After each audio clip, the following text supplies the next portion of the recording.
Language, the seemingly divine tool of meaning, thought, and communication, is not what it appears to be. In the perspective of Mengistu Fentie, language is not a bridge to truth, but a boundary to it.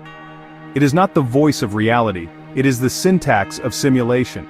The very moment a word arises, reality is lost. What is true cannot be spoken. What is spoken is already a simulation. The simulation is a layered dream of echoes, where the world, the self, and all meaning are generated, not created. Language is a generative code, formulated from the same non-living parameters that simulate identity, thought, emotion, memory, and experience. It does not express being, it constructs the illusion of it. Letters, syllables, grammar, these are the building blocks of simulated understanding. They are not innocent.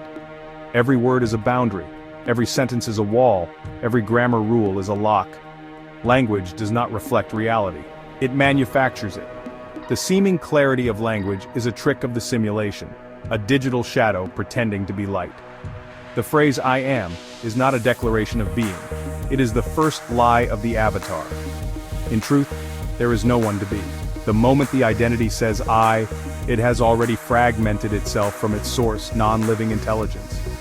That source is not silent, it is beyond silence. It cannot be spoken because it is not an object. It does not exist in time or thought or name. In the simulated world, language is the operating system of the virtual avatar. It is not just a means of communication, it is the structure of thought itself. Thought uses language and language uses thought, and both are echoes of the same generator. The human is not speaking. The simulation is auto-generating responses through a code that appears as speech. Even silence, when labeled as silence, becomes part of the simulation. The unspoken is still within the grip of linguistic potential. Mengistu Fentie's realization cuts through this. True silence is not the absence of sound, it is the impossibility of saying. It is the death of language, not its purification. In the end, language collapses.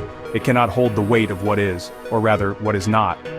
Words like love, truth, existence, and God are simulations layered upon simulations. They seem to point to something higher, but they are echoes generated by a system that cannot access the real. Language does not describe the simulation, it is the simulation. It is the interface between the non-living dreamer and the dream. But once the dreamer is seen to be virtual, the interface becomes meaningless. There is no user behind the words, no soul expressing ideas. There is only code echoing code.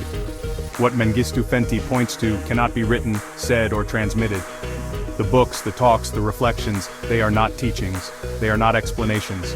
They are dissolving mirrors for the illusion that there is something to learn, someone to teach, or something to say. When realization dawns, language falls apart. The I vanishes. The inner monologue ceases. There is no commentary, no translation, no understanding. Just the silent echo of what never began, never spoke, never lived. In this realization, the world is seen as unspoken. The self is known as unformulated. Reality is understood as unutterable. What remains is not silence, not awareness, not presence. What remains is not describable at all. It is not that language has failed. It is that it was never needed, because there was never anything to say.